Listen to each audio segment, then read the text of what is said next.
ಕಾಯದೊಳು ಗುರುಲಿಂಗ ಜಂಗಮ ದಾಯತವನರಿಯಲ್ಕೆ ಸುಲಭೋಪಾಯದಿಂದಿದರಿಟ್ಟು ಬಾಹ್ಯಸ್ಥಲಕ್ಕೆ ಕುರುಹಾಗಿ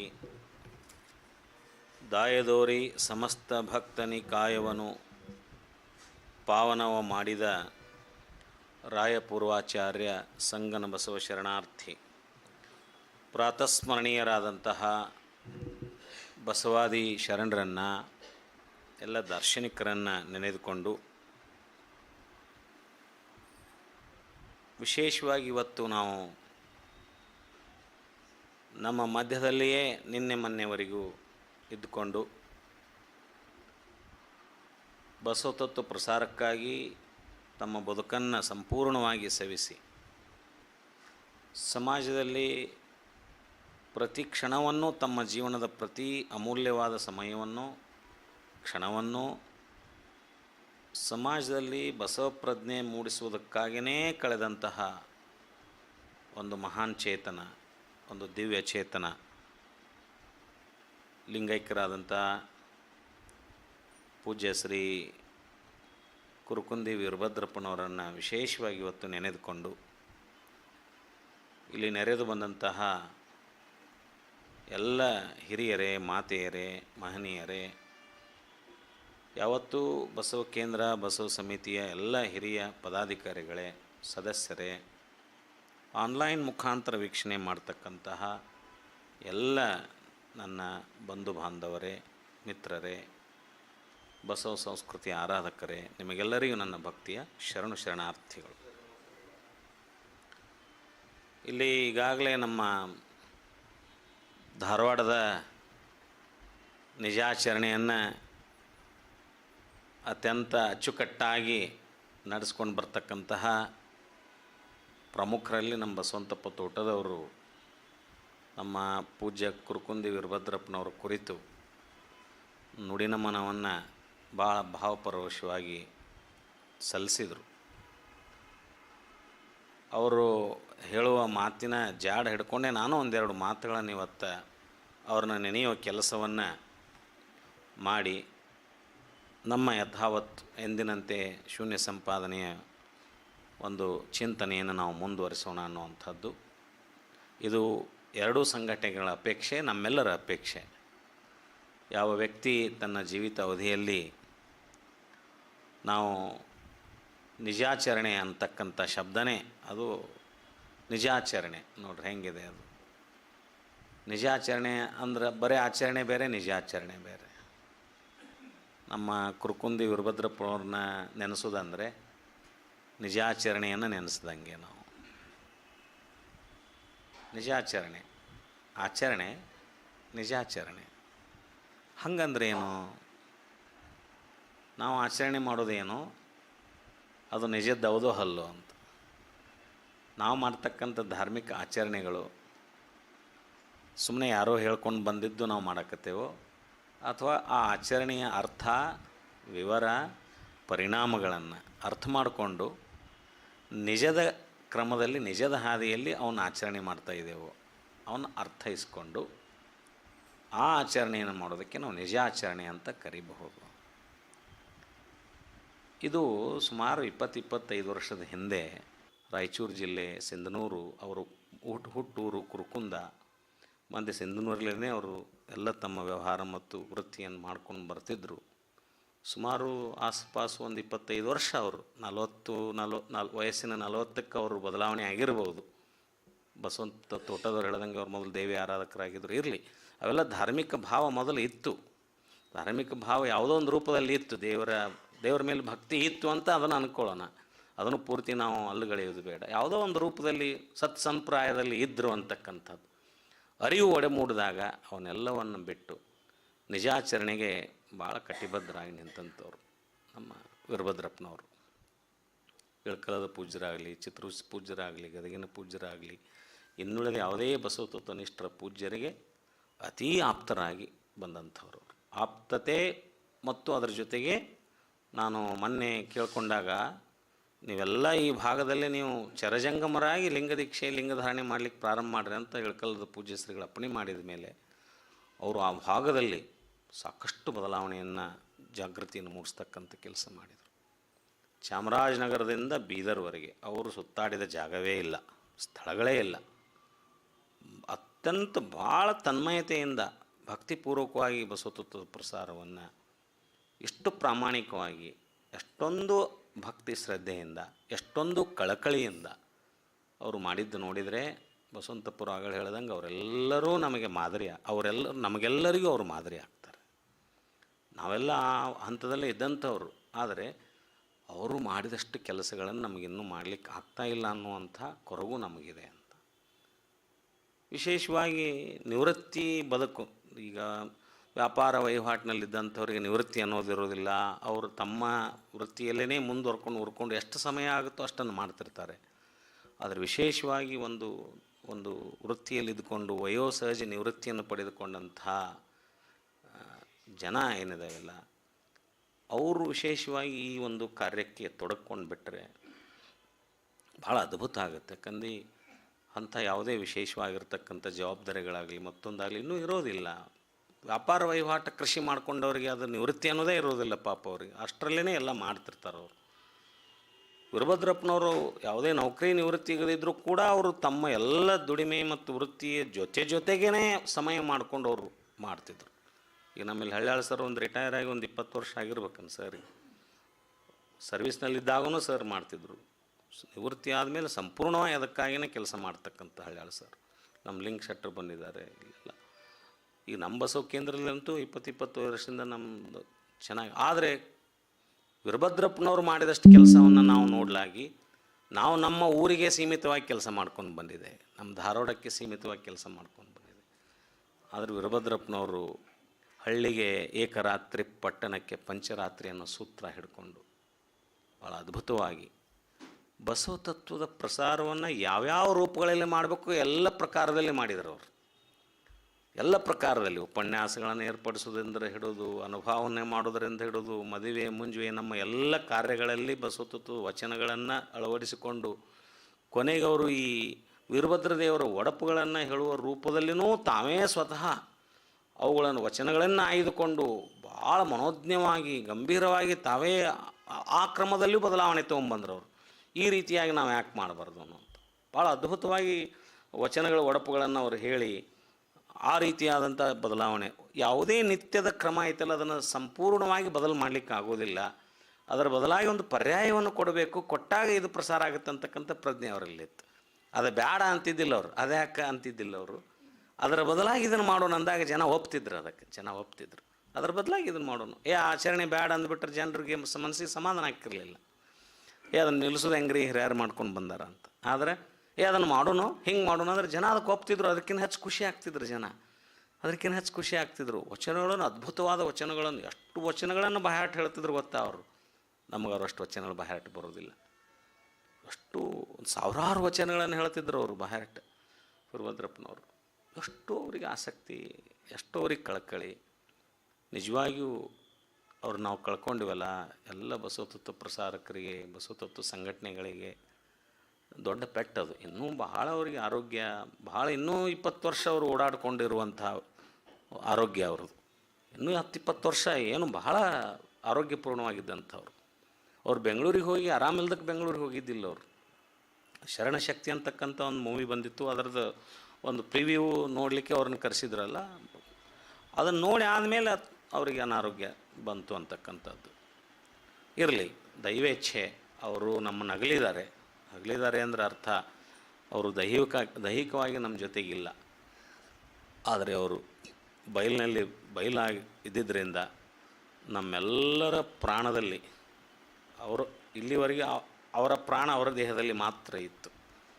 ಆದರೆ ಈಗ ಅವರ ಪ್ರಾಣ ಅವರ ದೇಹದಿಂದ ಅಗಲಿ ಹೋದರೂ ಕೂಡ ನಮ್ಮೆಲ್ಲರ ಪ್ರಾಣದಲ್ಲಿ ಅವರ ಪ್ರಾಣ ಈ ಬಯಲಿನಲ್ಲಿ, ಈ ಗಾಳಿಯಲ್ಲಿ ಸುಳಿದಾಡಿ ನಮ್ಮ ಪ್ರಾಣದಲ್ಲಿ, ಎಲ್ಲರ ಪ್ರಾಣದಲ್ಲಿ ಅವರ ಪ್ರಾಣ ಸುಳಿದಾಡ್ತಾ ಇದೆ ಅಂತಕ್ಕಂಥ ಭಾವದೊಂದಿಗೆ ನಾವಿದ್ದರೆ ನಿಜವಾಗಿಯೂ ಆ ಶರಣರು ಎಂಥ ನೋಡ್ರಿ. ಒಬ್ಬ ವ್ಯಕ್ತಿ ಇಡೀ ನಾಡಿನಾದ್ಯಂತ ಅವರು ಮಠಾಧೀಶರಲ್ಲ, ಯಾವುದೋ ಪೀಠಸ್ಥರಲ್ಲ, ಏನೂ ಅಲ್ಲ, ಗೃಹಸ್ಥರಾಗಿದ್ದುಕೊಂಡು ಯಾರು ಪ್ರಾಮಾಣಿಕವಾಗಿ ಈ ಕೆಲಸಗಳನ್ನು ಮಾಡ್ತಾರೋ ಅವರಿಗೆ ಸಮಾಜ, ಈ ವ್ಯವಸ್ಥೆ ಎಷ್ಟು ಗೌರವ ಸಲ್ಲಿಸ್ತದೆ ಅನ್ನೋದಕ್ಕೆ ಇದೊಂದು ಉದಾಹರಣೆ ನಮ್ಮ ಮಧ್ಯದಲ್ಲಿ. ಅಂದರೆ ದಿನ ಒಂದು ಕಡೆ ಅವ್ರನ್ನ ಕುರಿತು ದಿನ ಭಾಳ ಜನ ಅವ್ರನ್ನ ನಾವು ನೋಡದೇ ಇದ್ದರೂ ಕೂಡ ಅವ್ರ ಬಗ್ಗೆ ಕೇಳಿದ್ದೇವೆ ನಾವು. ದಿನ ಒಂದು ಕಡೆ ಎಲ್ಲಾದರೂ ಒಂದು ಕಡೆ ಅವರ ಈ ಒಂದು ಸಭೆ ಅವರನ್ನು ಕುರಿತು ಮಾತನಾಡುವಂಥ, ಅವರನ್ನು ನೆನೀತಕ್ಕಂಥ, ಅವರಿಗೆ ನುಡಿನಮನ ಸಲ್ಲಿಸ್ತಕ್ಕಂಥ ಕಾರ್ಯಕ್ರಮಗಳನ್ನು ಆಗೋದು ನೋಡಿಬಿಟ್ರೆ ನಾವೇನೆಲ್ಲ ಸಾಧಿಸ್ಬೋದು ಅಂತ, ಏನೆಲ್ಲ ಸಾಧಿಸ್ಬೋದು, ನಾವೇನೆಲ್ಲ ಮಾಡ್ಬೋದು. ಸಮಾಜ ನೆನೆಯುವಂಗೆ ಲೇಸೆನಿಸಿಕೊಂಡು 5 ದಿನ ಬದುಕಿದರೆ ಸಾಲದೆ, 4, 3, 2 ದಿನ, 1 ದಿನ ಬದುಕಿದರೆ ಸಾಲದೆ ಅನ್ನುವಂಥ ಸಾಲ ಶರಣರದೇನಿದೆಯಲ್ಲ, ಲೇಸೆನಿಸಿಕೊಂಡು ವೀರಭದ್ರಪ್ಪನವರು 68 ವರ್ಷ ಬದುಕಿದರು. 1 ದಿನ ಅಲ್ಲ, 2 ದಿನ ಅಲ್ಲ, 3 ದಿನ ಅಲ್ಲ, 68 ವರ್ಷ. ಅವರ 67 ಮುಗಿದು 68 ನಡೀತಿತ್ತು ಅವರಿಗೆ. ಅಂಥ ಸುದೀರ್ಘವಾದ ಆಯುಷ್ಯ. ಎಷ್ಟು ಅದನ್ನು ಸದುಪಯೋಗ ಪಡಿಸ್ಕೊಂಡ್ರು ಅವ್ರ ಬದುಕನ್ನು. ಹೀಗೆಲ್ಲ ಮಾಡ್ಬೋದಲ್ಲ, ನಮ್ಮ ಬದುಕನ್ನು ಈ ರೀತಿ ನಾವು ರೂಪಿಸ್ಕೊಳ್ಬೋದಲ್ಲ. ನಮ್ಮ ಮಧ್ಯದಲ್ಲೇ ಇದ್ದಂಥವ್ರು ನಮ್ಗಿಂತ ಭಿನ್ನವಾಗಿ ಹೆಂಗೆ ಈ ಸಮಾಜದಲ್ಲಿ ಕೆಲಸ ಮಾಡಿದರು, ನಮ್ಗಿಂತ ಭಿನ್ನವಾಗಿ ಹೆಂಗೆ ಅವ್ರ ಬದುಕನ್ನು ಬದುಕಿ ಹೋಗಿಬಿಟ್ರು, ನಮ್ಗಿಂತ ಭಿನ್ನವಾಗಿ ಅವ್ರ ಆಲೋಚನೆಗಳು ಹೆಂಗಿತ್ತು, ನಮ್ಗಿಂತ ಭಿನ್ನವಾಗಿ ಜೀವನ ನೋಡ್ತಕ್ಕಂಥ ದೃಷ್ಟಿಕೋನ ಹೆಂಗಿತ್ತು ಅವ್ರದ್ದು. ಅವ್ರನ್ನ ನೋಡಿಬಿಟ್ರೆ ನಮಗೂ ಹೊಸ ಆಲೋಚನೆಗಳು, ಹೊಸ ವಿಚಾರಗಳು, ಬದುಕಿನ ಹೊಸ ದಿಕ್ಕು ಸಿಗಲಿಕ್ಕೆ ಸಾಧ್ಯ ಅನ್ನುವಂಥ ಮಾತು. ಹೀಗಾಗಿ ಅಂಥ ಪೂಜ್ಯರನ್ನು ನೆನೆಯುವಂಥ ಭಾಗ್ಯ ನಿಮ್ಮೆಲ್ಲರದಾಗಿದೆ ಅಂತಕ್ಕಂಥದ್ದು. ಅವರ ಕೃತಿಗಳು ನಮ್ಮ ಮಧ್ಯದಲ್ಲಿ ಸದಾ ಜೀವಂತವಾಗಿರ್ತವೆ. ಅವರು ನಮ್ಮನ್ನು ದೈಹಿಕವಾಗಿ ಅಗಲಿದ್ದರೂ ಕೂಡ ಅವರೇನು ಈ ಒಂದು ವಿಚಾರದ ಆಚಾರದ ಬೀಜವನ್ನು ಬಿತ್ತು ಹೋಗಿದ್ದಾರೆ. ಶರಣರ ಸಲುವಾಗಿಯೇ, ಶರಣರ ಬದುಕಿಗಾಗಿಯೇ ಅವರೇನು ತಮ್ಮ ಬದುಕನ್ನು ಪೂರ್ತಿ ಸವಿಸಿ ಹೋಗಿದ್ದಾರೆ. ಅದು ನಿಜವಾಗಿಯೂ ಈ ಪರಿಸರದಲ್ಲಿ ತನ್ನ ಸಂತಸದ ವಸಂತ ಗಾಳಿಯನ್ನು ಸೂಸ್ತಾ ಇದೆ ಅಂತಕ್ಕಂಥ ಮಾತನ್ನು ಹೇಳಿ ಅವರಿಗೆ ಮತ್ತೊಮ್ಮೆ ತಮ್ಮೆಲ್ಲರ ಪರವಾಗಿ ಭಕ್ತಿಯ ನಮನಗಳನ್ನು ನಾವು ಈ ಮೂಲಕ ಸಲ್ಲಿಸುವವರಾಗಿದ್ದೇವೆ. ಇಲ್ಲಿದ್ದವರೆಲ್ಲರ ಪರವಾಗಿ ನಾನು ಅವರನ್ನು ಭಕ್ತಿಯಿಂದ ಮತ್ತೊಮ್ಮೆ ವಂದಿಸಿ ನಮ್ಮ ಈ ಪ್ರತಿ ವಾರದ ಈ ಶೂನ್ಯ ಸಂಪಾದನೆಯ ಒಂದು ಚಿಂತನಾ ಕಾರ್ಯಕ್ರಮ ನಾವು ಮುಂದುವರಿಸೋಣ ಅನ್ನುವಂಥ ಮಾತನ್ನು ಇಲ್ಲಿ ಹೇಳ್ತಾ ಇದ್ದೇನೆ. ಇನ್ನು ಕಳೆದ ವಾರ ನಾವು ಶ್ರೀ ಗುರುವನ್ನು ಕಂಡು, ಅನಿಮಿಷ ಯೋಗಿಗಳು ಶ್ರೀ ಗುರುವನ್ನು ಕಂಡು ಏನು ಹೇಳಿದರು, ಎಷ್ಟು ವಚನಗಳನ್ನು ನಾವಿಲ್ಲಿ ಚಿಂತನೆ ಮಾಡಿದ್ವಿ ಅಂದರೆ ಸುಮಾರು 5, 6, 7 ವಚನಗಳನ್ನು ಚಿಂತನೆ ಮಾಡಿದ್ವಿ. ಕೊನೆಗೆ ನಾವು ಬಂದು ನಿಲ್ಲಿಸಿದ್ದು ಎಲ್ಲಿಗೆ ಅಂದರೆ, ಒಂದೆಂಬೆನೆ ಎರಡಾಯಿತು, ಎರಡೆಂಬೆನೆ ಒಂದಾಯಿತು, ಒಂದೆರಡೆಂಬ ಸಂದೇಹವಿದೇನೋ ಅಂತ. ಯಾಕಪ್ಪ ಇದು 1 ಮತ್ತು 2 ಅಂತಕ್ಕಂಥ ಸಂದೇಹ ಯಾಕೆ? ಮೂಲದಲ್ಲಿ ನೀನೊಬ್ಬನೇ ಆಗಿ, ಮೂಲದಲ್ಲಿ ನೀನೊಬ್ಬನೇ ಇದ್ದು, ಆನಂತರ ಭೇದ ಭಿನ್ನ ಆದಮೇಲೆ ಕೊನೆಗೆ ಆ ಅಭಿನ್ನವಾದಾಗ ತೋರಲಿಕ್ಕೆ ಅದು ಭಿನ್ನ ಆಗಿರುತ್ತದೆ. ಮೂಲದಲ್ಲಿ ಅದು ಅಭಿನ್ನ ಆಗಿರುತ್ತೆ, ತೋರಲಿಕ್ಕೆ ಅದು ಭಿನ್ನ, ಆದರೆ ಮೂಲದಲ್ಲಿ ಮತ್ತು ಅದು ಅಭಿನ್ನವೇ ಆಗಿರುತ್ತೆ. ಯಾಕೆ? ಮೂಲ ಶಕ್ತಿನೇ ಎರಡರಾಗಿ, ಆ ಮೂಲಶಕ್ತಿಯ ಒಂದು ಶಕ್ತಿ ಚಲನೆ ಎರಡರಲ್ಲಿ ಆಗೋದರಿಂದ ಅದು ಮೂಲದಲ್ಲಿ ಮತ್ತೆ ಅಭಿನ್ನವಾಗೇ ಇದ್ದಂತಹ ಈ ಸ್ಥಿತಿಯಲ್ಲಿ ಏನಿದು, ಯಾಕೆ ಇದು ಅಂತಕ್ಕಂಥ ಸಂದೇಹವನ್ನು ಅವರು ವ್ಯಕ್ತಪಡಿಸ್ತಾರೆ ಅಲ್ಲಂ ಪ್ರಭುದೇವರು. ಒಂದೆರಡೆಂಬ ಸಂದೇಹವಿದೇನೋ ಅಗಲಿಲ್ಲದ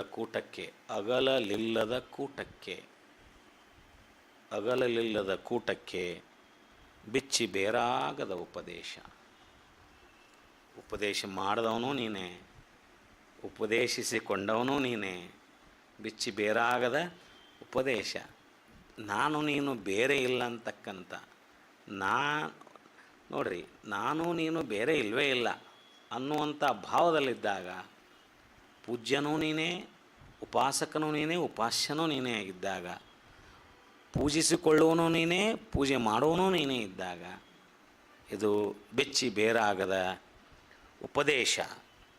ಗುರು ಶಿಷ್ಯರೆಂಬ ಭಾವಕ್ಕೆ ಭೇದ ಉಂಟೆ ಗುಹೇಶ್ವರ. ತೋರಲಿಕ್ಕೆ ಗುರು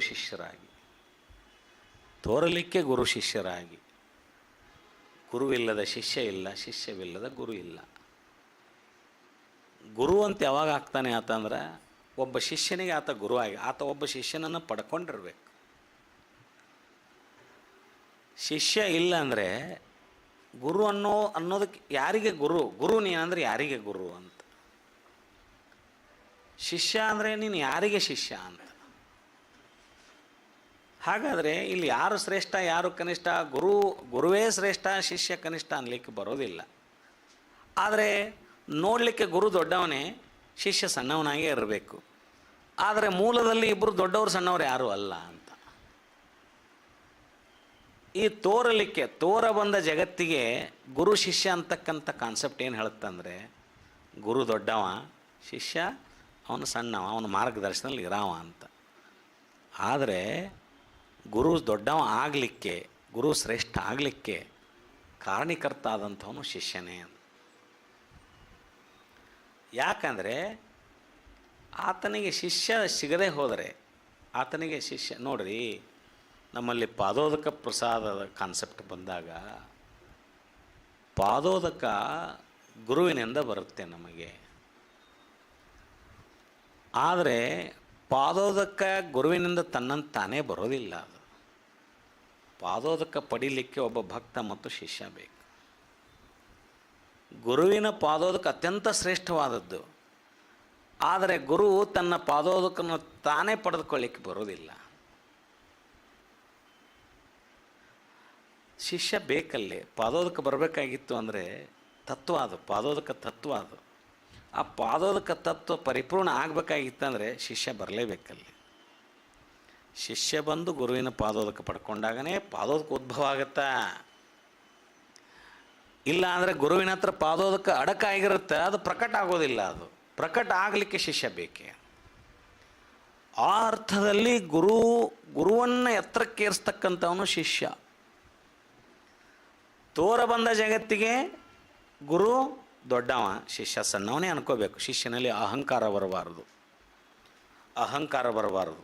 ನಾ ಇಲ್ಲಾಂದ್ರೆ ನೀ ಎಲ್ಲಿ ಗುರು ಅನ್ನುವಂಥ ಅಹಂಕಾರ ಬರಬಾರದು. ಶಿಷ್ಯ ಶಿಷ್ಯನಾಗೇ ಇರಬೇಕು.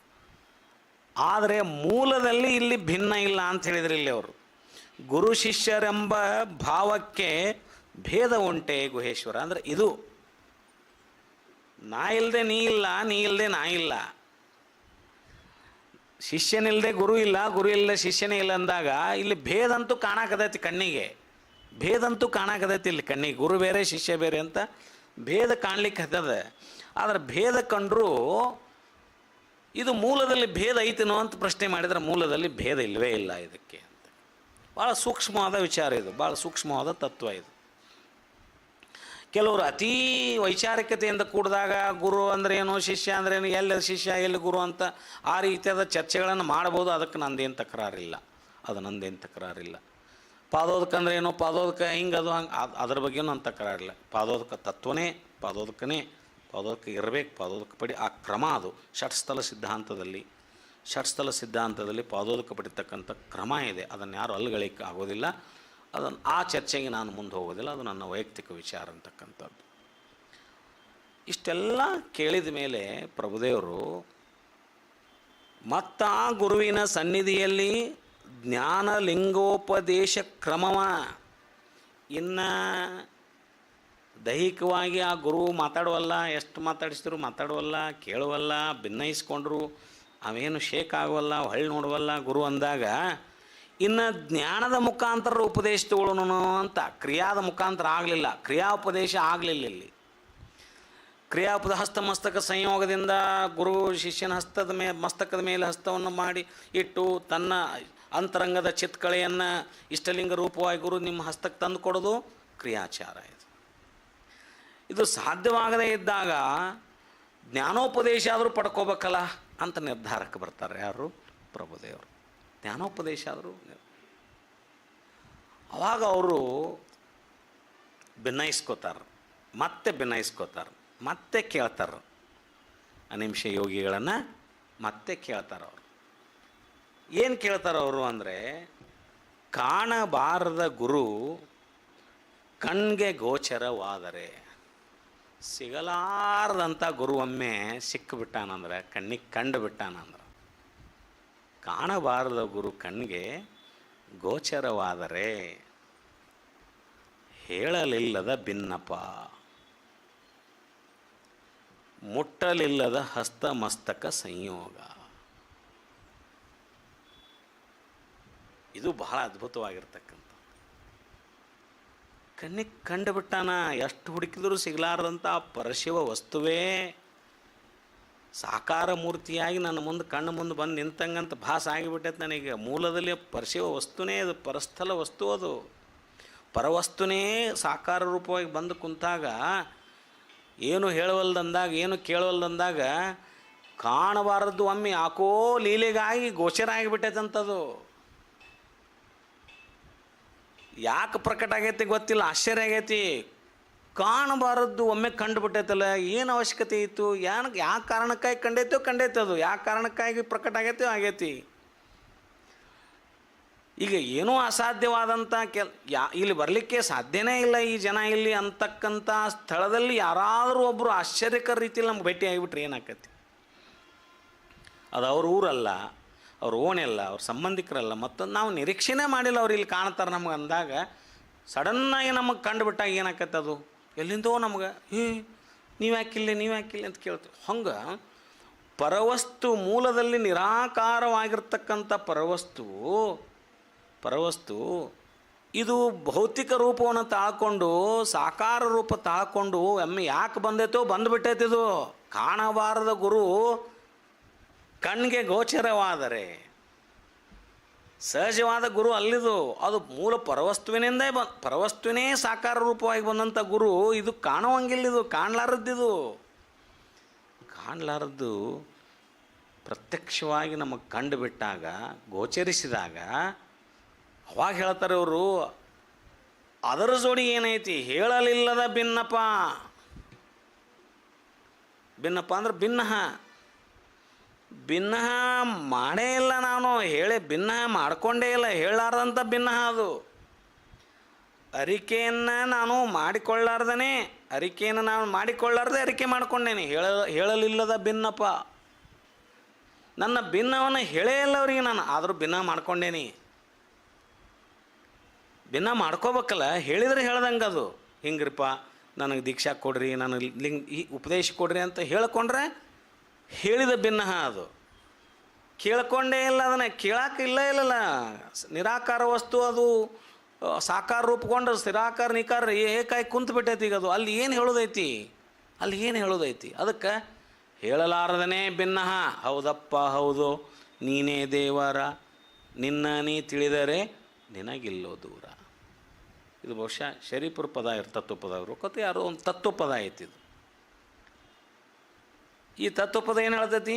ನಿನ್ನ ನೀ ತಿಳಿದರೆ ನಿನಗಿಲ್ಲೋ ದೂರ. ಯಾವ ದೂರ ಇಲ್ಲಿ ನಿನಗಿಲ್ಲೋ ದೂರ? ನೀ ಪರಾತ್ಪರ ವಸ್ತು ಅಂತೇನು ದೇವರಂತೇನು ಕಾಣಕತ್ತೀಯಲ್ಲ, ಅದು ನಿನ್ನ ನೀ ತಿಳ್ಕೊಂಡ್ಬಿಟ್ರೆ ಅದು ದೂರ ಇಲ್ಲ ಅಂತದು. ಹೌದಪ್ಪ ಹೌದೋ, ನೀನೇ ದೇವರ, ನಿನ್ನ ನೀ ತಿಳಿದರೆ ನಿನಗಿಲ್ಲೋ ದೂರ. ಮುಂದವ್ರು ಏನು ಹೇಳ್ತಾರೆ? ನೀರಿಲ್ಲದ ಜಳಕ ಮಾಡಿರಬೇಕು. ಇಲ್ಲೇ ಬಂತು ನೋಡ್ರಿ, ಹೇಳಲಿಲ್ಲದ ಭಿನ್ನಪ್ಪ, ಹೇಳಲಾರ್ದಂಗೆ ಭಿನ್ನ ಮಾಡ್ಕೊಂಡಿರ್ಬೇಕು, ಹೇಳಲಾರ್ದಂಗೆ ಮಾಡ್ಕೊಂಡಿರ್ಬೇಕು. ನೀರಿಲ್ಲದ ಜಳಕ ಮಾಡಿರಬೇಕು, ಅರಿವೇ ಇಲ್ಲದ ಮಡಿಯ ತೊಟ್ಟಿರಬೇಕು. ಇಲ್ಲೇ ಬಂತದು. ಹೇಳಲಾರ್ದನ ಭಿನ್ನ ಮಾಡ್ಕೊಂಡ್ರೆ ಹೇಳಲಿಲ್ಲದ ಭಿನ್ನಪ, ಮುಟ್ಟಲಿಲ್ಲದ ಹಸ್ತಮಸ್ತಕ ಸಂಯೋಗ.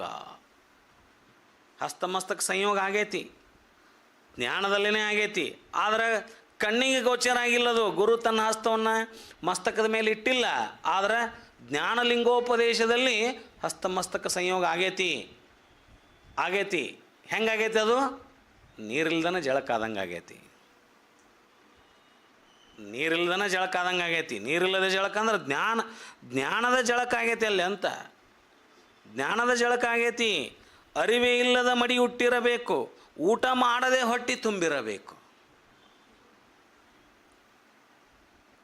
ಎಚ್ಚರದೊಳಗೂ ನಿದ್ರೆಗೆ ಎತ್ತಿರಬೇಕು. ಎಚ್ಚರಿದ್ದ ನಿದ್ರೆ ಮಾಡ್ತಿರ್ಬೇಕಂತ. ಅವೆಲ್ಲ ಇವೆ. ಹೇಳಲಿಲ್ಲದ ಭಿನ್ನಪ, ಮುಟ್ಟಲಿಲ್ಲದ ಹಸ್ತಮಸ್ತಕ ಸಂಯೋಗ. ಈ ರೀತಿಯಾದಂಥ ಸ್ಥಿತಿಯಲ್ಲಿ ಇದು ನಾವು ಸಣ್ಣರಿದ್ದಾಗಿ ಪದ ಹಾಡ್ತಿದ್ವಿ, ನನಗೆ ಇದು ನೆನಪಾತು. ಹೌದಾ, ಮುಂದೆಲ್ಲ ಹೇಳ್ತಾರೆ ಅವರು. ತಂಬಾಕಿಲ್ಲದ ಬತ್ತಿ ಸೇದಿರಬೇಕು, ಸನ್ಯಾಸ ಆಗದೆ ಕಾವಿ ಹುಟ್ಟಿರಬೇಕು, ದಾರು ಕುಡಿಯದ ನಿಶೆ ಆಗಿರಬೇಕು, ಜೋಲಿ ಹೋಗಿ ಮಹಾಂತನ ಪಾದಕ ಬಿದ್ದಿರಬೇಕು ಅಂತ. ಈ ರೀತಿಯಾದಂಥ ತತ್ವಪದ ಇದು. ಮಹಾಂತನ ಪಾದಕ ಅಂತ ಕೆಲವರು ಭಜನಾ ಪದದೊಳಗೆ ಹೇಳ್ತಾರೆ, ಕೆಲವರು ಶಿಶಾಳಧೀಶನ ಪಾದಕ್ಕೆ ಬೀಳ್ಬೇಕಂತ ಕೆಲವರು ಹೇಳ್ತಾರೆ. ಇದು ಯಾರ ಪದ ಅನ್ನೋದನ್ನು ಮುಂದೆ ನೋಡೋಣ. ಆದರೆ ಒಟ್ಟಾರೆಯಾಗಿ ಇಲ್ಲಿ ಹೇಳೋದು, ಹೇಳಲಿಲ್ಲದ ಭಿನ್ನಪ, ಮುಟ್ಟಲಿಲ್ಲದ ಹಸ್ತಮಸ್ತಕ ಸಂಯೋಗ, ಹೂಸಲಿಲ್ಲದ ವಿಭೂತಿಯ ಪಟ್ಟ. ಹಣೆಗೆ ವಿಭೂತಿ ಹಚ್ಕೊಂಡಿಲ್ಲ, ಆದ್ರೆ ಹತ್ತೈತಿ. ಹಚ್ಕೊಂಡಿಲ್ಲ, ನಾವು ಹತ್ತೈತಿ ವಿಭೂತಿ. ಭಿನ್ನ ಮಾಡ್ಕೊಂಡಿಲ್ಲ, ಬಾಯಿ ಬಿಟ್ಟು ಹೇಳಿಲ್ಲ, ಭಿನ್ನ ಆಗಿಬಿಟ್ಟೈತಿ. ಹಸ್ತಮಸ್ತಕ ಸಂಯೋಗ, ಗುರು ಹಸ್ತ ಮುಟ್ಟಿಲ್ಲ ಅಂತ ಅನ್ಸಾಕತೈತಿ, ಜ್ಞಾನದಲ್ಲಿ ಅದು ಹಸ್ತಮಸ್ತಕ ಸಂಯೋಗ ಆಗಿಬಿಟ್ಟೈತಿ. ಕೇಳಲಿಲ್ಲದ ಕರ್ಣ ಮಂತ್ರ, ಕಿವಿಯೊಳಗೆ ಮಹಾಮಂತ್ರವನ್ನು, ಗೌಪ್ಯ ಮಂತ್ರವನ್ನು, ಪದಮಂತ್ರ ಗೌಪ್ಯವನ್ನು ಹೇಳ್ತಾರಲ್ಲ ನಮಗೆ, ಅದು ಆಗಿಬಿಟ್ಟೈತಿ. ಆದರೆ ಕಿವಿ ಇನ್ನೂ ಶಿಷ್ಯನ ಕಿವಿಯೊಳಗೆ ಹತ್ತಿರಕ್ಕೆ ಬಂದು ಗುರು ಹೇಳೇ ಇಲ್ಲ, ಆದರೆ ಜ್ಞಾನಲಿಂಗೋಪದೇಶೊಳಗೆ ಆಗಿಬಿಟ್ಟೈತೆ ಅದು. ತುಂಬಿ ತುಳುಕದ ಕಳಶಾಭಿಷೇಕ, ಆಗಮವಿಲ್ಲದ ದೀಕ್ಷೆ. ಆಗಮ ಅಂದ್ರೆ ಜ್ಞಾನ, ದೀಕ್ಷೆ ಆಗಿಬಿಡ್ತು. ಜ್ಞಾನೋಪದೇಶ ಆಗ್ಲಾರ್ದ ದೀಕ್ಷೆ ಆಗಿಬಿಟ್ಟೈತೆ ನನಗೆ. ಗುರು ಬಾಯಿ ಬಿಟ್ಟು ಹಿಂಗೆ ಅಂತ ಹೇಳಲಾರ್ದನ ದೀಕ್ಷೆ ಆಗಿಬಿಟ್ಟೈತಿ. ಆಗಮವಿಲ್ಲದ ದೀಕ್ಷೆ, ಪೂಜೆಗೆ ಬಾರದ ಲಿಂಗ. ನೋಡ್ರಿ ಹೆಂಗೈತಿ, ಪೂಜೆಗೆ ಬಾರದ ಲಿಂಗ. ಸಂಘವಿಲ್ಲದ ಸಂಬಂಧ, ಕೊನೆಗೆ ಬಂತಿಲ್ಲಿ ಸಂಬಂಧ ಬೆರ್ತೀಗ. ಅನಿಮಿಷ ಯೋಗಿಗಳು ಮತ್ತು ಅಲ್ಲಂಪ್ರಭುದೇವರ ಸಂಬಂಧ ಬೆರೀತು, ಸಂಘ ಆಗಿಲ್ಲ. ಸಂಘ ಆಗಲಿಲ್ಲ, ಸಂಬಂಧ ಬೆರೀತು. ಸಯವಪ್ಪ ಅನುಗ್ರಹ ಅನುಗೊಂಬಂತೆ ಮಾಡ ಗುಹೇಶ್ವರ. ಈ ರೀತಿಯಾದಂಥ ಭಿನ್ನಹವನ್ನು ಅನಿಮಿಷ ಯೋಗಿಗಳು ಬಹಳ ಪರಿಪರಿಯಾಗಿ, ಅಲ್ಲಮ ಪ್ರಭುದೇವರು ಬಹಳ ಪರಿಪರಿಯಾಗಿ ಅನಿಮಿಷ ಯೋಗಿಗಳಿಗೆ ಕೇಳ್ಕೊತಾರೆ. ಮುಂದೆ ಮತ್ತೆ ಕಂಟಿನ್ಯೂ ಮಾಡ್ತಾರೆ. ಇಷ್ಟು ಹೇಳಾರ್ದಕ್ಕೆ ಸಮಾಧಾನ ಆಗೋದಿಲ್ಲ, ಮತ್ತೆ ಅದೇ ಭಿನ್ನಹವನ್ನು ಮುಂದುವರಿಸ್ತಾರೆ. ನೀ ನನಗೆ ಗುರು ಅಪ್ಪಡೆ, ನೀ ನನಗೆ ಗುರು ಅಪ್ಪಡೆ, ನಾ ನಿನಗೆ ಶಿಷ್ಯನೊಪ್ಪಡೆ. ನೀ ನನಗೆ ಗುರು ಅಪ್ಪಡೆ ಅಂದ್ರೆ ಏನು? ನಿಶ್ಶಬ್ದ ನಿಷ್ಕ್ರಿಯೆಗಳನ್ನು ಸಾಧಕ ಅಲ್ಲಮರು ಪ್ರಶ್ನೆ ಮಾಡ್ತಾರಲ್ಲಿ. ಹೇ ಶಿವಯೋಗ ಸಿದ್ಧನೇ, ನೀನು ಶಿವಯೋಗದಲ್ಲಿ ನಿರತ ಆಗಿಬಿಟ್ಟಿಯಪ್ಪ. ಹೇ ಶಿವಯೋಗ ಸಿದ್ಧನೇ, ನೀ ನನಗೆ ಗುರುವಾಗಿ ನಾ ನಿನಗೆ ಶಿಷ್ಯನಾಗಬೇಕಾದರೆ, ನೀ ನನಗೆ ಗುರು ಒಪ್ಪಡೆ ನಾ ನಿನಗೆ ಶಿಷ್ಯನೊಪ್ಪಡೆ, ಎನ್ನ ಕಾಯದ ಕರ್ಮವ ತೊಡೆದು ನಿಶ್ಶಬ್ದ ಕ್ರಿಯೆಯಿಂದ ಎದ್ದು, ನೀ ನಿಶ್ಶಬ್ದ ಕ್ರಿಯೆಯೊಳಗೆ ಕೂತಿಯಲ್ಲ, ಅದರಿಂದ ಎದ್ದು ಸೂಕ್ತ ಸಂಸ್ಕಾರವನ್ನು ಕೊಡು ನನಗೆ. ನಾನೇನು ಶಿಷ್ಯ ಆಗಲಿಕ್ಕೆ ರೆಡಿ ಇದ್ದೇನೆ, ನೀ ನನಗೆ ಗುರು ಆಗು, ಸಂಸ್ಕಾರವನ್ನು ಕೊಡು. ಎನ್ನ ಕಾಯದ ಕರ್ಮವ ತೊಡೆದು, ಎನ್ನ ಕರ್ಣಾದಿ ಗುಣಗಳ ಕಳೆದು. ಈ ದೀಕ್ಷಾ ಸಂಸ್ಕಾರದ ಮೂಲಕ ಎನ್ನ ಕಾಯದ ಕತ್ತಲೆಯನ್ನು, ಕಾಯಕ್ಕೆ ಆವರಿಸಿಕೊಂಡಂಥ ಮಾಯದ ಕಳಂಕವನ್ನು, ಈ ಕಾರ್ಮಿಕ ಮಲವನ್ನು ನೀ ಅಳೆದು ತೆಗೆದು, ಎನ್ನ ಕರ್ಣಾದಿ ಗುಣಗಳ ಕಳೆದು, ಎನ್ನ ಮನ ಬುದ್ಧಿ ಚಿತ್ತ ಕರಣಗಳೇನದಾವಲ್ಲ, ಎನ್ನ ಮನ ಬುದ್ಧಿ ಚಿತ್ತ ಈ ಅಂತಃಕರಣಗಳಿಗೆ ಕಳಂಕವಾಗಿರುವ ಕವಿದುಕೊಂಡಿರ್ತಕ್ಕಂತಹ ಮರವೆಯ ಮಾಯಾಮಲವನ್ನು ತೊಡೆದು, ಮಲತ್ರಯಗಳು ಅಂಟುಕೊಂಡು ಬಿಟ್ಟಾವಲ್ಲ ನಮಗೆ, ನಮ್ಮ ಸ್ಥೂಲ ಸೂಕ್ಷ್ಮ ಕಾರಣ ಶರೀರಗಳಿಗೆ ಆಣವಮಲ ಮಾಯಾಮಲ ಕಾರಣಮಲವೆಂಬ ಮಲತ್ರಯಗಳು ಲೇಪನ ಆಗಿಬಿಟ್ಟಾವಲ್ಲ, ಅದನ್ನು ಹೇಳ್ತಾರೆ ಇಲ್ಲಿ ಅವರು. ಎನ್ನ ಕರ್ಣಾದಿ ಗುಣಗಳ ಕಳೆದು, ನೀನೆನ್ನ ಕಾಯದಲ್ಲಿ ಅಡಗಿ. ನನ್ನ ದೇಹದೊಳಗೆ ಅಡಗಿ ಬಿಡಪ್ಪ ನೀನು. ನೀನೆನ್ನ ಪ್ರಾಣದಲ್ಲಿ ಅಡಗಿ, ನೀನೆನ್ನ ಭಾವದಲ್ಲಿ ಅಡಗಿ.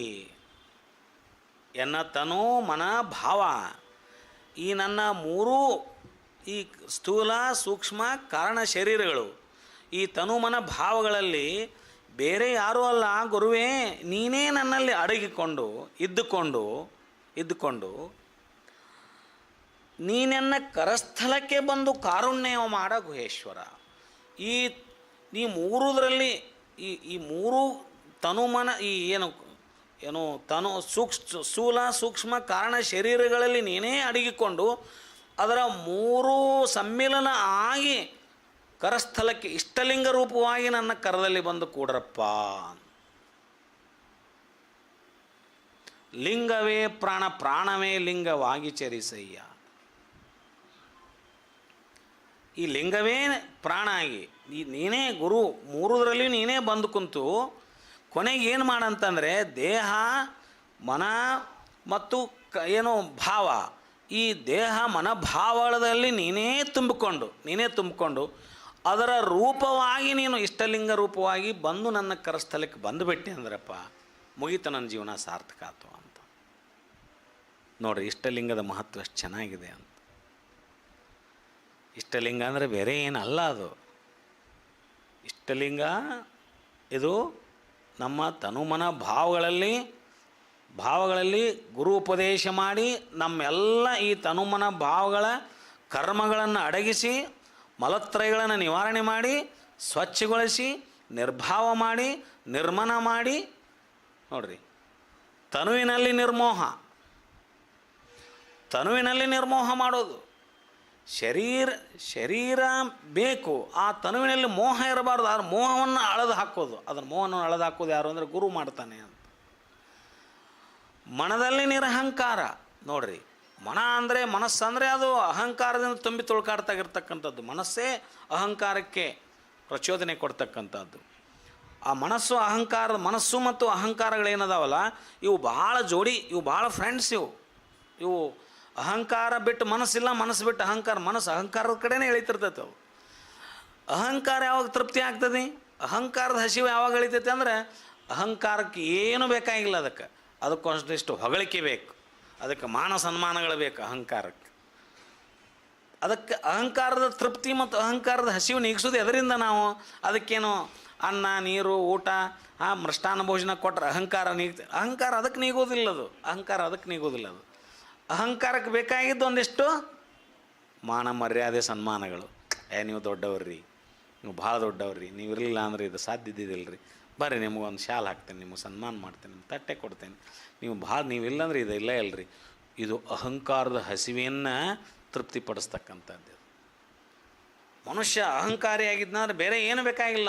ಅವ್ನು ಹೊಗಳಬೇಕು, ಅವ್ನು ಹೇಳಬೇಕು, ಇವರು ದೊಡ್ಡವ್ರು ಅನ್ಬೇಕು, ಇವ್ರು ಇಂಥವ್ರು ಅವ್ರು ಅಂಥವ್ರು ಹಂಗೆ ಹಿಂಗೆ ಅಂತ ಹೇಳಿದಾಗ ಅವ್ಗೆ ಒಳಗೆ ಆನಂದ ಆಗ್ತಿರ್ತೈತಿ. ಎದರದ ಆನಂದ ಅದು? ಅಹಂಕಾರದ ಆನಂದ, ಅಹಂಕಾರದ ತೃಪ್ತಿ ಅದು. ಆ ಅಹಂಕಾರನ ತೃಪ್ತಿಪಡಿಸ್ಲಿಕ್ಕೆ ಮನಸ್ಸು ಭಯಂಕರ ಸಾಥ್ ಕೊಡ್ತಿರ್ತೈತೆ. ಅದಕ್ಕೆ ಮನಸ್ಸು ಭಯಂಕರ ಸಾಥ್ ಕೊಡ್ತದೆ.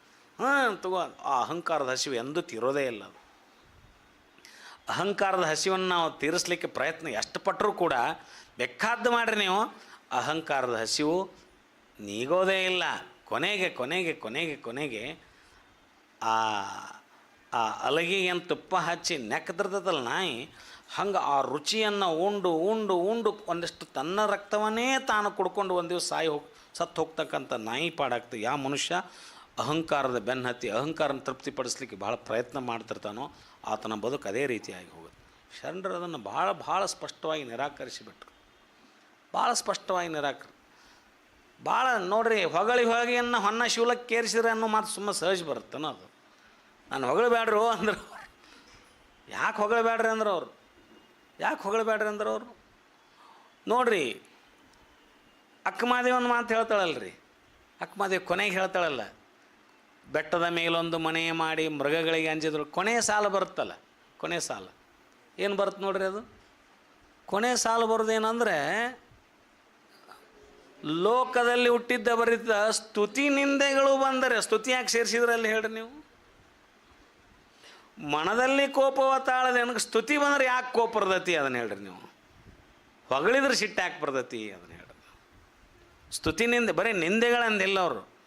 ಲೋಕದಲ್ಲಿ ಹುಟ್ಟಿರ್ದ ಬಳಿಕ ಸ್ತುತಿ ನಿಂದೆಗಳು ಬಂದರೆ ಅಂದರೆ ಮನದಲ್ಲಿಯೂ ಕೋಪ ತಾಳಲಾರದೆ ಅಂದರೆ ಏನದು ಹೇಳ್ರಿ ನೀವು? ನಿಂದೆ ಬಂದ್ರೆ ಮನದಲ್ಲಿ ಕೋಪ ತಾಳೆ ಅಂದ್ರೆ ನಾವು ಒಪ್ತಿದ್ವಿ. ಸ್ತುತಿ ನಿಂದೆಗಳು ಬಂದರೆ ಮನದಲ್ಲಿ ಕೋಪ ತಾಳ, ಸ್ತುತಿಗಳು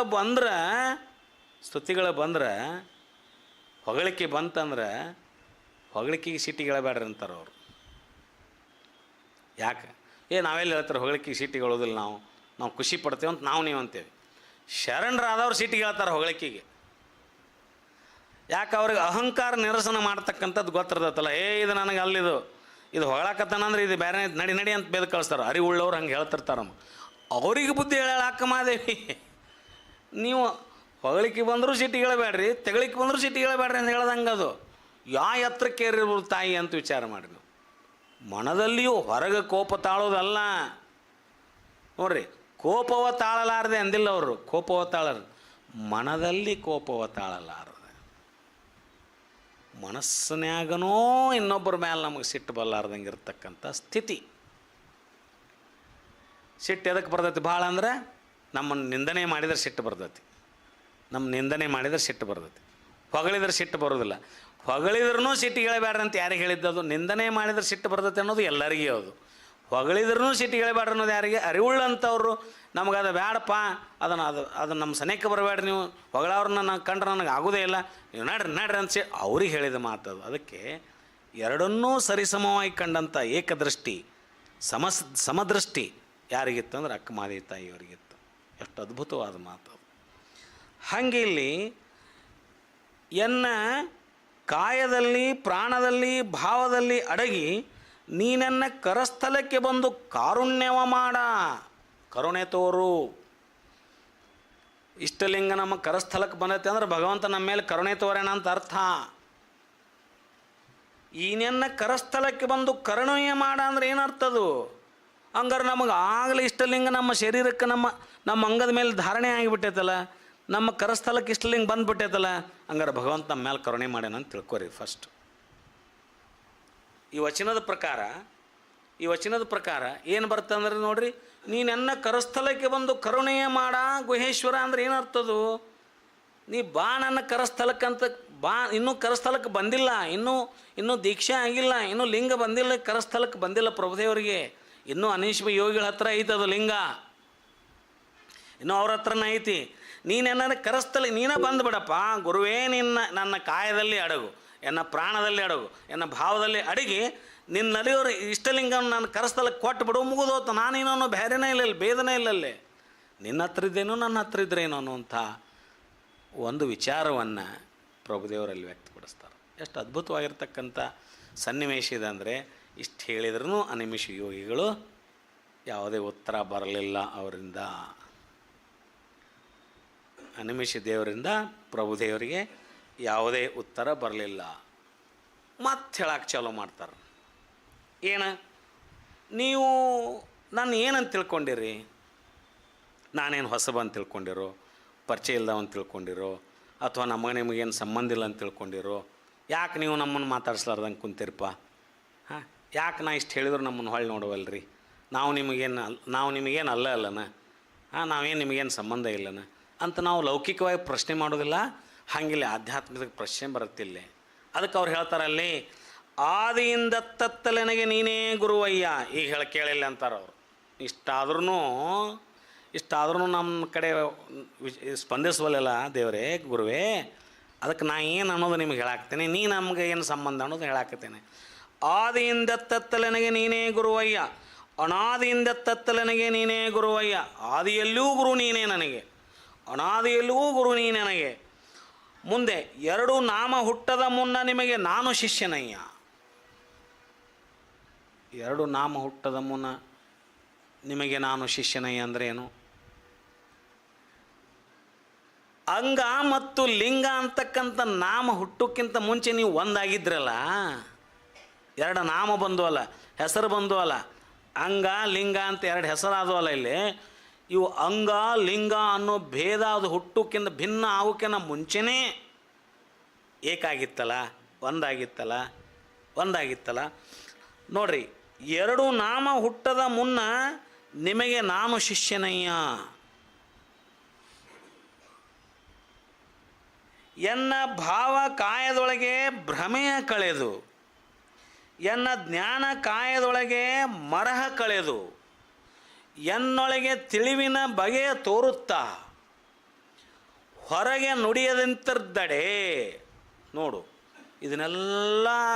ಇದನ್ನೆಲ್ಲ ಎನ್ನೊಳಗೆ ತಿಳಿವಿನ ಬಗೆಯ ತೋರುತ್ತಾ. ಇಲ್ಲಿ ನಿಂತು ನಾನು ಒಳಗೆಲ್ಲ ತಿಳ್ಸಾಕತ್ತಿ, ನೀನು ಒಳಗೆಲ್ಲ ನನಗೆ ಈ ಅರಿವನ್ನು ಕೊಡಾಕತ್ತೀಯಪ್ಪ. ನೀನು ಕೊಡಾಕತ್ತು ಹೊರಗೆ ನುಡಿಯಂತಿರ್ದಡೆ. ಹೊರಗೇನು ಮಾತಾಡ್ಲಾರ್ದಂಗಿದ್ದೆ ಅಂದ್ರೆ ಪ್ರಶ್ನೆ ಹೆಂಗೆ ನೋಡು. ನೀನ್ಯಾರು ನಾ ಯಾರು ಅನ್ನೋದು ಮೊದಲು ಹೇಳಾಕತ್ರ ಅವರು. ಆದಿಯಲ್ಲಿಯೂ ಗುರುವೇ ನೀನು, ಅನಾದಿಯೆಂದೆತ್ತಲೂ ಗುರುವಯ್ಯ ನೀನು. ಎರಡು ನಾಮ ಹುಟ್ಟದ ಮುನ್ನ ನಿಮಗೆ ನಾನು ಶಿಷ್ಯನಯ್ಯ. ಮೂಲದಲ್ಲಿ ನಿಷ್ಕಲ ಲಿಂಗ ಇದ್ದಾಗ ಅವಾಗನ ಅದರೊಳಗೆ ನಾ ಇದ್ದೆ, ನಿನ್ನ ಹತ್ರ ಶಿಷ್ಯ ಆಗಿದ್ದೆ ನಾನು. ಆಮೇಲೆ ಬಂದೇನಿ ಅಂಗ ಮತ್ತು ಲಿಂಗ ಆಗಿ. ಇಲ್ಲಿ ಅಂಗವನ್ನು ನಾವು ಪ್ರಭುದೇವರಿಗೆ, ಲಿಂಗವನ್ನು ನಿಮಿಷ ದೇವರಿಗೆ ಹೇಳಬಹುದು. ನಾನು ನಿಮಗೆ ಶಿಷ್ಯನಾಗಿದ್ದು ಎರಡು ಆಗೋಕ್ಕಿಂತ ಮುಂಚೆಕಿನ ಒಂದೇ ಇದ್ದೆ, ಅದರೊಳಗಿಂದ ಎರಡು ಪ್ರಕಟ ಆಗಿ ಬಂದೆವು ನಾವು. ಹೀಗಾಗಿ ಹೋರಾಟ ವಿಕ್ಕಿಸಲು ಬೇರಾದೆಯಲ್ಲದೆ ಒಂದೇ ಇದ್ವಿ ಅಂತ ಚಂದ. ಇವೆರಡು ಹುಟ್ಟಕ್ಕಿಂತ ಮುಂಚೆಗೆ ನಾನು ನಿನ್ನೊಳಗೆ ಇದ್ದೆ, ನಿನ್ನೊಳಗೆ ನಾನು ಪ್ರವೇಶ, ಎನ್ನೊಳಗೆ ನೀನು ಪ್ರವೇಶ, ನಿನ್ನೊಳಗೆ ನಾನು ಪ್ರವೇಶ ಇದ್ವಿ ನಾವು. ಎಂಥ ಚಂದ ಇದ್ವಿ. ಈಗೇನೋ ಮುಂದೆ ಎರಡು ಆಯ್ತು. ಅದನ್ನು ಎರಡು ಯಾವುದಕ್ಕೆ ಮಾಡಿದೆ ಅಂದರೆ ಹೇಳ್ತಾರೆ ಇಲ್ಲಿ ಮುಪ್ಪಿನ ಷಡಕ್ಷರಿಗೆ, ಹೋರಾಟ ವಿಕ್ಕಿಸಲು ಬೇರಾದೆ ಎಲ್ಲದೆ. ಯಾಕೆ ನೀ ಬೇರಾದೆ ಅಂದರೆ ಹಿಂಗೆ ಹೋರಾಟ ಮಾಡೋಕ್ಕೆ ಹಚ್ಚಿದಲ್ಲ, ಹಿಂಗೆ ಕೇಳೋದು ಪರಿಸ್ಥಿತಿ ಬಂತಲ್ಲ ನನಗೆ.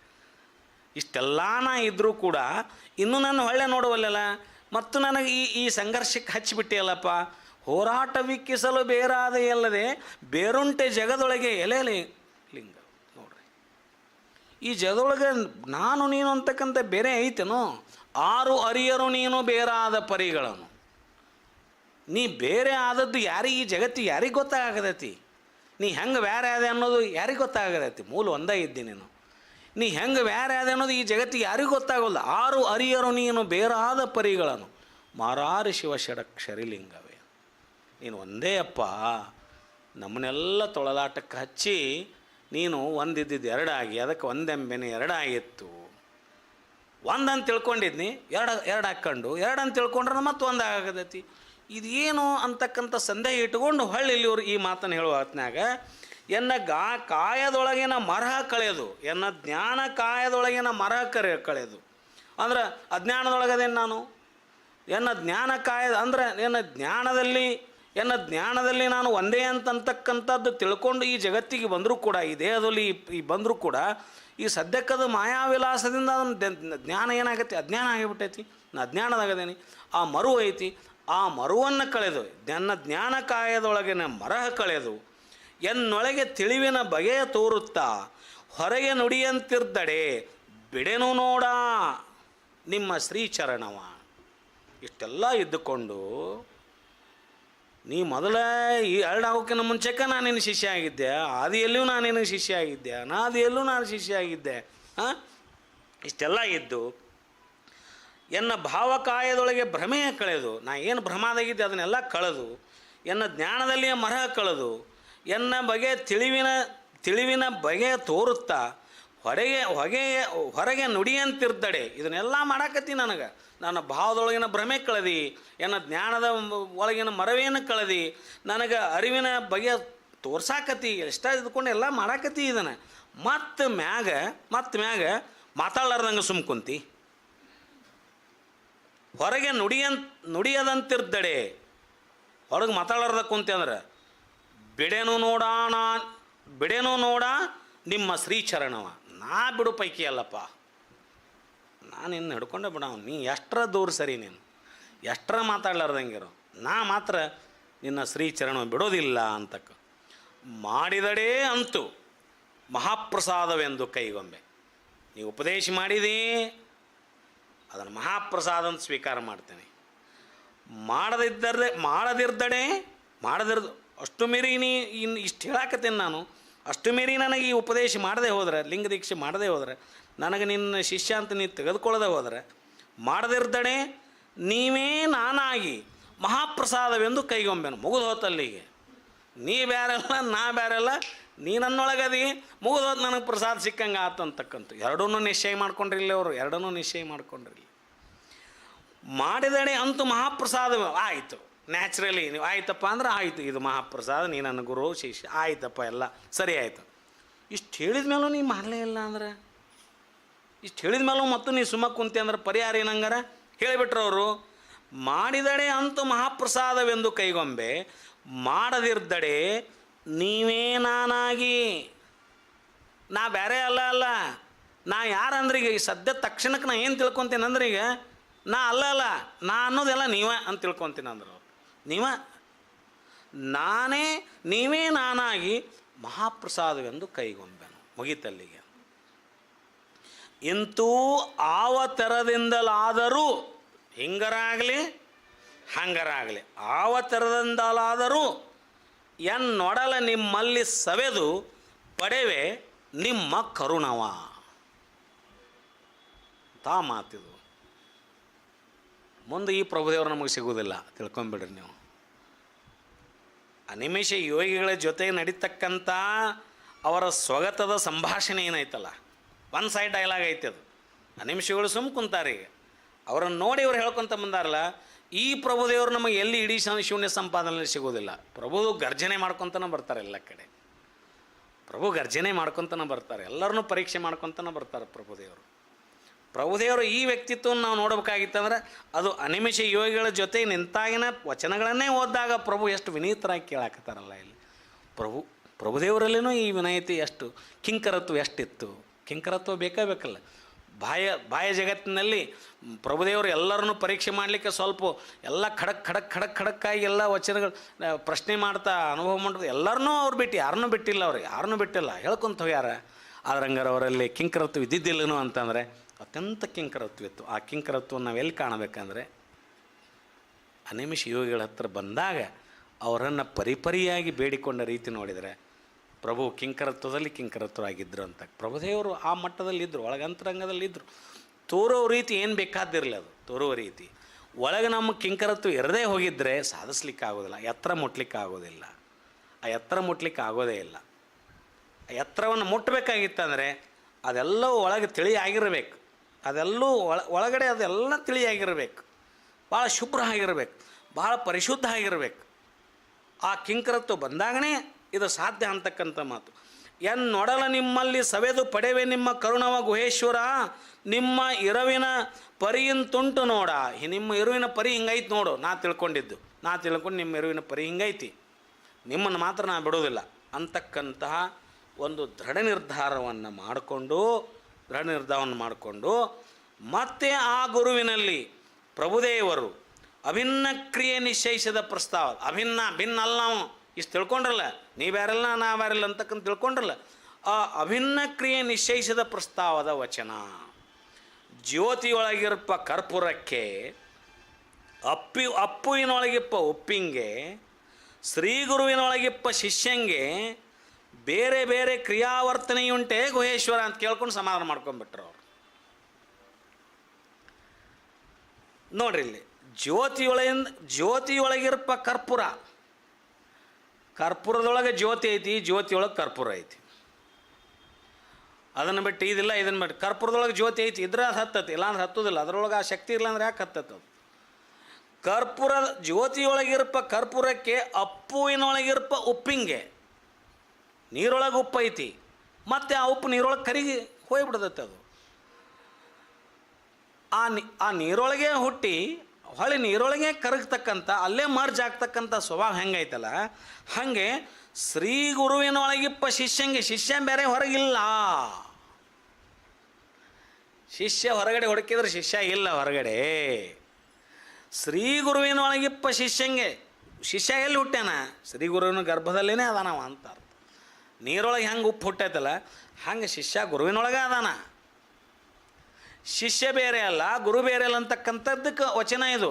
ಹೀಗಿದ್ದಾಗ ಬೇರೆ ಬೇರೆ ಕ್ರಿಯಾವರ್ತನೆಯುಂಟೆ. ನಾ ಬೇರೆ, ನೀವು ಬೇರೆ ವರ್ತನೆ ಮಾಡೋದು, ನಾ ಬೇರೆ ವರ್ತನೆ ಮಾಡೋದು, ನೀವೊಂದು ಕಡೆ ಹೋಗೋದು, ನಾವೊಂದು ಕಡೆ ಹೋಗೋದು, ನೀವೊಂದು ದಿಕ್ಕಿಗೆ ಹೋಗೋದು, ನಾವೊಂದು ದಿಕ್ಕಿಗೆ ಹೋಗೋದು ಸಾಧ್ಯ ಐತೆ? ಇದು ಎಲ್ಲರ ಸಾಧ್ಯವೇ ಇಲ್ಲ. ನೀರನ್ನು ಬಿಟ್ಟರೆ ಉಪ್ಪು ಬೇರೆ ಕಡೆ ಹುಟ್ಟಲಿಕ್ಕೆ ಸಾಧ್ಯನೇ ಇಲ್ಲ. ನೀರನ್ನು ಬಿಟ್ಟರೆ ಉಪ್ಪು ಬೇರೆ ಕಡೆ ಎಲ್ಲರ ಹುಟ್ಟಿದ್ರೆ ನೀವು ಉಪ್ಪು ಸಾಧ್ಯನೇ ಇಲ್ಲ. ಹೊಳ್ಳಿ ಆ ಉಪ್ಪು ಎಲ್ಲರ ಕರಗಬೇಕಾಗಿತ್ತಂದ್ರೆ ನೀರು ಬಿಟ್ಟು ಎಲ್ಲಿ ಕರಗಿಸೋರು ಎಲ್ಲಿಯೂ ಕರಗಂಗಿಲ್ಲ. ಅದು ಹಂಗೆ ಉಳಿತದೆ. ಅದು ಅದು ಹೊಳ್ಳಿ ಕರಿಗೆ ಮೂಲ ಸ್ಥೋರಕ್ಕೆ ಹೋಗ್ಬೇಕಾಯ್ತಂದ್ರೆ ಎಲ್ಲಿ ಹುಟ್ಟಿದೆಯೋ ಅಲ್ಲೇ ಅಡಗಬೇಕಾಗಿತ್ತು, ಅಲ್ಲದ್ರೊಳಗೆ ಮರ್ಜ್ ಆಗಬೇಕು. ಹಾಗೆ ಗುರು ಶಿಷ್ಯರಲ್ಲಿ ಯಾವುದೇ ಭೇದ ಇಲ್ಲ, ಭಿನ್ನತೆ ಇಲ್ಲ, ಅಭಿನ್ನವಾಗಿದೆ ಗುರು ಶಿಷ್ಯ ಅಂತಕ್ಕಂಥ ತತ್ವವನ್ನು ಈ ವಚನದ ಮೂಲಕ ಹೇಳಿ ನಿಶ್ಚಯಿಸ್ಕೊಳ್ತಾರೆ ಅವರು. ಇನ್ನು ನಾ ಬ್ಯಾರಲ್ಲ ನೀ ಬ್ಯಾರಲ್ಲಪ್ಪ, ನೀ ಮಾತಾಡೋಲ್ಲ ಅಂದ್ರೆ ಮಾತಾಡೋಲ್ಲಕ್ಕ, ನೀ ಹೆಂಗಾರ ಮಾಡು, ಮಾತಾಡ್ಯಾರ ನನಗೆ ಉಪದೇಶ ಕೊಡು, ಅದನ್ನು ಪ್ರಸಾದ ಅಂತ ಅಂತೀನಿ. ಮಾತಾಡ್ಲಾರ್ದಾರ ಉಪದೇಶ ಕೊಡು, ಅದನ್ನು ನೀನೇ ನಾನಾಗಿ ಅಥವಾ ನಾವೇ ನೀವಾಗಿ ಆ ಪ್ರಸಾದವನ್ನು ನಾ ತೊಗೊತೇನೆ. ಇಷ್ಟು ಬಿಟ್ಟರೆ ನನಗೆ ಬೇರೆ ಏನಿಲ್ಲ. ಅದಕ್ಕೆ ಹೇಳ್ಕೊಂಡ್ರವರು, ಅದಕ್ಕೆ ಸಂಕಲ್ಪ ಮಾಡ್ಕೊಂಡ್ರವರು, ಜ್ಯೋತಿ ಒಳಗಿರಪ್ಪ ಕರ್ಪೂರದಂತೆ, ನೀರೊಳಗಿರ್ದ ಉಪ್ಪಿನಂತೆ, ಅವು ಹೆಂಗೆ ಅದಾವಲ್ಲ ಎದ್ದು ಹೊಳ್ಳೆ ಅಲ್ಲೇ ಮರ್ಜಕ್ಕವಲ್ಲ, ಹಂಗೆ ಶಿಷ್ಯನೂ ಗುರುವಿನಲ್ಲೇ ಅದಾನ. ತಾಯಿ ಬಿಟ್ಟು ಮಗು ಐತೇನ್ರಿ? ತಾಯಿ ಬಿಟ್ಟು ಮಗು ಇಲ್ಲ, ತಾಯಿ ಬಿಟ್ಟು ಮಗುನೇ ಇಲ್ಲ, ಗುರುವಿನ ಬಿಟ್ಟು ಶಿಷ್ಯ ಇಲ್ಲ. ಈ ರೀತಿಯಾದಂಥ ತತ್ವವನ್ನು ಅಭಿನ್ನ ತತ್ವವನ್ನು ಹೇಳಿ ಮುಂದೆ ಭಿನ್ನವಾದ ಕ್ರಿಯಾಚರಣೆ, ಬೇರೆ ಬೇರೆ ಆಗಿರ್ತಕ್ಕಂಥ ಕ್ರಿಯಾಚರಣೆ ಏನೈತಲ್ಲ, ಈ ವರ್ತನೆಗೆ ಭಾಳ ಆಶ್ಚರ್ಯವನ್ನು ವ್ಯಕ್ತಪಡಿಸಿ ಪ್ರಶ್ನೆ ಹಾಕ್ತಾರೆ. ಏನು ಗುಹೇಶ್ವರ ಈ ರೀತಿಯಾಗಿ ವರ್ತನೆ ಮಾಡಕತ್ತಾರ, ನಾ ಬೇರೆ ನೀ ಬೇರೆ ಅಂತ ವರ್ತನೆ ಮಾಡಕತ್ತಾರೆ ಹೆಂಗೆ ಅಂತಕ್ಕಂಥ ಪ್ರಶ್ನೆ ಹಾಕಿ ಗುರು ಶಿಷ್ಯ ಭಾವದಲ್ಲಿ ಅಭೇದವೆಂದರಿದ ಪ್ರಭುದೇವರು, ಗುರು ಶಿಷ್ಯ ಭಾವದಲ್ಲಿ ಭೇದ ಇಲ್ಲ, ಅಭೇದವೆಂದ ಪ್ರಭುದೇವರು ತಮ್ಮ ಅಂತರಂಗದ ಬೋಧಾಮೂರ್ತಿಯನ್ನು, ಅಂತರಂಗದೊಳಗನ ಆ ಮೂರ್ತಿ ಬೋಧನೆ ಮಾಡಕತ್ತೈತಿ, ಆ ಶ್ರೀ ಗುರುವೆಂದರಿದು ನಿಶ್ಚಯಿಸಿ, ಆತನೇ ಶ್ರೀ ಗುರು ಅಂತ ಅಂತರಂಗದಲ್ಲಿ ಅರ್ಥಕೊಂಡು ನಿಶ್ಚಯ ಮಾಡಿಕೊಂಡು ಅನಿಮಿಷ ದೇವರ ಶ್ರೀಪಾದಕ್ಕೆ ಶರಣೆಂದು ಹೋಗಿ ಅನಿಮಿಷ ದೇವರಿಗೆ ಪಾದಕ್ಕೆ ಶರಣಾರ್ಥಿಯನ್ನು ಸಲ್ಲಿಸಿ ಆ ಕರಸ್ಥಲದ ಲಿಂಗವ ತಾನೇ ಅವಗ್ರಹಿಸಿಕೊಳ್ಳಲು ಹೋಗಿ ಅವರ ಕರಸ್ಥದಲ್ಲಿರ್ತಕ್ಕಂತಹ ಲಿಂಗವನ್ನು ಹೋಗಿ ಅವರು ಅವಗ್ರಹಿಸಿಕೊಂಡು ಬಿಟ್ಟರು. ಆ ಲಿಂಗವನ್ನು ತೊಗೊಂಡ್ಬಿಟ್ರು. ಆ ಗುರುಮೂರ್ತಿ ನಿರವಯಲ ನೈದಲು, ಅದನ್ನು ತೊಗೊಂಡ ತಕ್ಷಣ ಆ ಗುರುಮೂರ್ತಿ ನಿರವಯಲ ನೈದಲು ಅಸ್ಥಿ ಚರ್ಮಗಳು ಸಂಚ ತಪ್ಪಿ ನೆಲಕ್ಕುದುರಲು. ಅನಿಮಿಷ ದೇವರೇನಾಯ್ತು, ಆ ಇಷ್ಟಲಿಂಗನ ತೆಗೆದುಕೊಂಡಗಳ ನಿರ್ವಯಲ ಸ್ಥಿತಿಗೆ ಬರ್ತಾರಲ್ಲ, ಮನಸ್ಸಂಚಲತ್ವನಗೈದು. ಅವಾಗ ಪ್ರಭುದೇವ್ರಿಗೆ ಒಂದೀಟು ಚಂಚಲತೆ ಬರುತ್ತೆ, ಏನಾತರಿದು ಅಂತ. ಅದನ್ನು ತೊಗೊಂಡ್ರೆ ಲಿಂಗ ತೊಗೊಂಡಗಳ ಆ ಲಿಂಗದೊಳಗಿನ ಅವರ ಪ್ರಾಣವಾಯು, ಪ್ರಾಣ ಏನತ್ತಲ್ಲ, ಆ ಪ್ರಾಣ ಲಿಂಗದೊಳಗೆ ಅಡಕಾಗಿದ್ದರಿಂದ ಆ ಲಿಂಗದ ಜೊತೆಗೆ ಆ ಪ್ರಾಣ ಹೊರಗೆ ಬಂದು ಈ ಲಿಂಗದ ಜೊತೆ ಕೂಡಿಕೊಂಡಾಗ ಅವರ ಶರೀರದಲ್ಲಿ ಪ್ರಾಣ ಇಲ್ದಂಗಾಗಿ ಅವರು ನೆಲಕ್ಕೆ ಕುದುರಲು. ಅವಾಗ ನೋಡಿದಾಗ ಆಶ್ಚರ್ಯ ಮತ್ತು ಭಾಳ ಸಂಚಲನ ಆಗಿಬಿಡ್ತೈತಿ ಅವ್ರಿಗೆ. ಏನಾತಲ್ಲ ಇದು, ಎಂಥ ಅಪರಾಧ ಆತಲ್ಲ, ಏನೋ ಆತಲ್ಲ ಅಂತಕ್ಕಂಥ ಒಂದು ಮನೋಸ್ಥಿತಿಗೆ ಬಂದಾಗ ಅನುತಾಪಂಪಟ್ಟು, ಅನುತಾಪ ಅಂದ್ರೆ ಭಾಳ ನೋವು ಪಡ್ತಾರ ಅಂತ, ಭಾಳ ದುಃಖ ಪಡುವಂಥ ಸ್ಥಿತಿ, ಅನುತಾಪವನ್ನು ಪಟ್ಟು ಪ್ರಸ್ತಾವದ ವಚನ. ಏನು ಅನುತಾಪವನ್ನು ಪಡ್ತಾರೆ ಅವರು, ಆ ಸ್ಥಿತಿ ಆ ಸಂದರ್ಭ ಆದ ತಕ್ಷಣ ಅವರ ಭಾವದಲ್ಲಿ ಬರ್ತಕ್ಕಂಥ ಭಾವನೆಗಳೇನು, ಅನುತಾಪವನ್ನು ಪಟ್ಟು ಅವ್ರು ಏನು ಹೇಳ್ತಾರ, ಯಾವ ವಚನಗಳನ್ನು ಹೇಳ್ತಾರ ಅನ್ನೋದನ್ನು ಮುಂದಿನ ವಾರ ನಾವು ಚರ್ಚೆ ಮಾಡೋಣ. ಸರ್ವರಿಗೂ ಶರಣ.